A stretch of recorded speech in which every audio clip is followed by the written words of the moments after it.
नमस्कार दोस्तों, मुंबई अंडरवर्ल्ड में आज हम बात करने जा रहे हैं एक ऐसे शख्स के बारे में जिसने India most wanted Dawood Ibrahim Kaskar के साम्राज्य को बनाने में, डी कंपनी को बिल्ड करने में अपना खून पसीना एक किया है दोस्तों।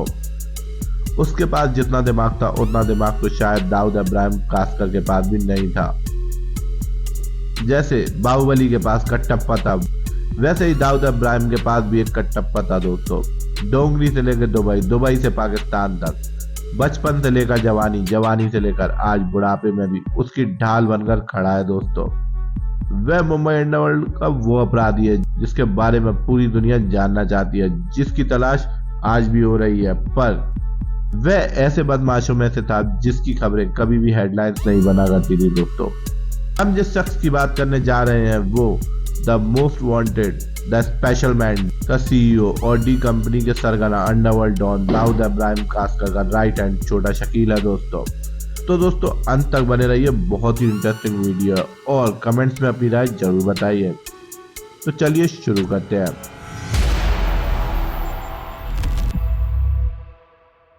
जिसने डाला पनीर उसका, इस उम्र की वफादारी जिद जैसी होती है जो धीरे धीरे जुनून बन जाती है, फिर अपने ही खिलाफ बोलने वालों के लिए जहर बन जाती है।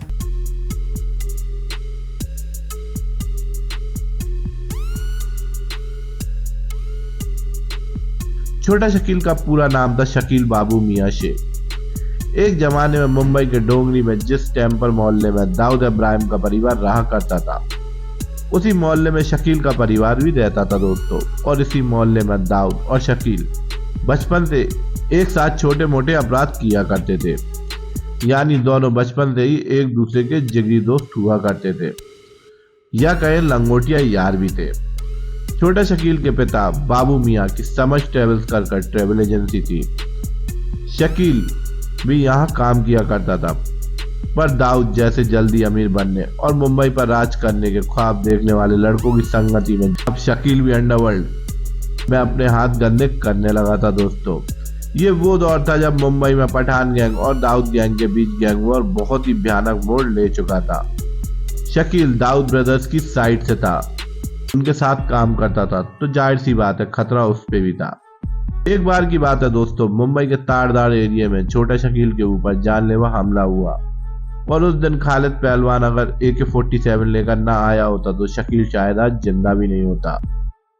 आपको बता दें कि खालिद पहलवान एक ऐसा आदमी था जो दाऊद इब्राहिम ब्रदर्स के लिए एक दीवार की तरह खड़ा रहता था दोस्तों। हर वक्त दाऊद और उसके भाइयों को बचाने के लिए ढाल बन जाता था। बताया जाता है कि दाऊद इसे अपना गुरु भी मानता था। लोग तो ये भी कहते हैं कि खालिद पहलवान ने सबसे पहले मुंबई में एक पार्टी का धंधा चालू किया था दोस्तों।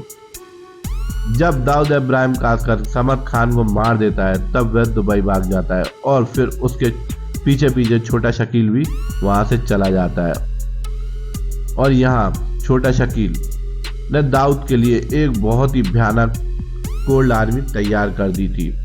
कुछ खतरनाक शार्प शूटर्स को चुन चुनकर इकट्ठा कर लिया गया था और ये शार्प शूटर दाऊद के लिए पिलर बन चुके थे, जैसे कि सादिक, कालिया, फिरोज, कोकणी, सलीम हड्डी। और इन्हीं लोगों ने दाऊद के इशारों पर पूरे मुंबई में एक के बाद एक खतरनाक हत्याकांड को अंजाम दिया।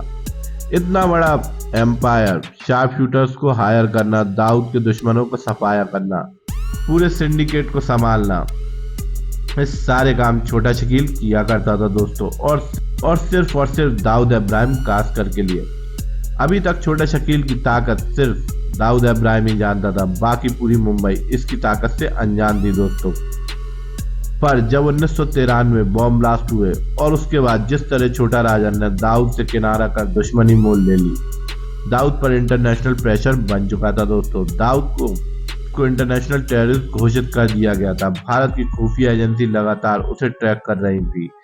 यही वो वक्त था जब डी कंपनी में छोटा शकील ने दाऊद के बाद खुद को अहमियत देना शुरू कर दी थी। डी कंपनी की रीढ़ की हड्डी बन चुका था छोटा शकील दोस्तों। और फिर 1995 आते आते उसने इतनी किलिंग करवाई कि मुंबई से लेकर दुबई, थाईलैंड, हांगकांग, वियतनाम में कोहराम सा मचा दिया और पूरा अंडरवर्ल्ड छोटा शकील का लोहा मारने लगा। और छोटा शकील के होते हुए अब दाऊद तक पहुंचना भी नामुमकिन सा हो चुका था दोस्तों। ऐसा शार्प दिमाग वाला खूंखार आदमी था छोटा शकील। दोस्तों 1951 से 1996 ये एक ऐसा दौर था जब मुंबई में दाऊद इब्राहिम के ऑपोजिट गैंग का सफाया हो चुका था। रोज किसी न किसी की डेड बॉडी पुलिस को मिला करती थी। अखबारों में रोज गैंग वॉर की खबरें छपा करती थी दोस्तों। तब मुंबई पुलिस भी परेशान हो चुकी थी कि इतनी सारी हत्या करवा कौन रहा है, क्योंकि मुंबई में ये दौर अंडरवर्ल्ड का था दोस्तों और अलग अलग इलाकों में अलग अलग गैंग पनप रही थी। अब पुलिस के सामने चुनौती ये बन चुकी थी दोस्तों कि हत्याओं को अंजाम देने वाला शख्स कौन है और इसकी पहचान क्या है। अब पुलिस भी एक्टिव हो चुकी थी और पुलिस इस तथ्य पर पहुंचती है कि रोज गोलियों से मरने वाले जो लोग हैं वो क्रिमिनल्स हैं और कोई ना कोई गैंग से जुड़े हुए हैं और गैंग वॉर्स में उनकी हत्याएं हो रही हैं। लेकिन जब फिल्म डायरेक्टर मुकेश दुग्गल की हत्या हुई तो एक बार फिर मुंबई पुलिस परेशान हो चुकी थी, क्योंकि डायरेक्टर को मारने वाला कौन था ये कोई नहीं जानता था। लेकिन जब पुलिस सख्ती से पूछताछ करती है तो उसे पता चलता है कि मुकेश दुग्गल की मौत के पीछे छोटा शकील का हाथ था दोस्तों। छोटा शकील ने मुकेश दुग्गल को क्यों मरवाया? छोटा शकील ने मुकेश दुग्गल को इसलिए मरवाया था दोस्तों क्योंकि उसे यह शक हो चुका था कि मुकेश दुग्गल छोटा राजन के साथ जुड़ा हुआ है, इसलिए उसने मुकेश दुग्गल को मरवा डाला दोस्तों। इसके साथ दोस्तों एक और किस्सा है छोटा शकील का दोस्तों। साल था 2000 का जब छोटा राजन पर बैंकॉक में हमला हुआ था। इसमें राजन को 3 गोलियां मारी गई थी। हाल ही का वह बच निकला था, लेकिन राजन का साथी रोहित वर्मा और उसकी पत्नी और एक नौकरानी को मार दिया गया था। इस बैंकॉक अटैक में करीब 100 से ज्यादा राउंड फायर हुए थे।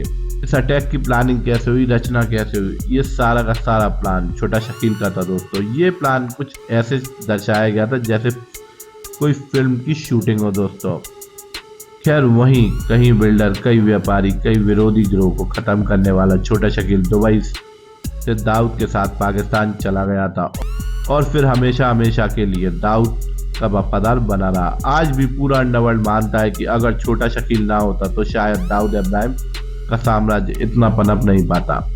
लोग तो ये भी कहते हैं कि छोटा शकील जैसा वफादार पूरे मुंबई अंडरवर्ल्ड में कोई नहीं था दोस्तों। और सूत्र बताते हैं कि आज भी छोटा शकील एक भगोड़ा बनकर दाऊद के साथ पाकिस्तान में रह रहा है।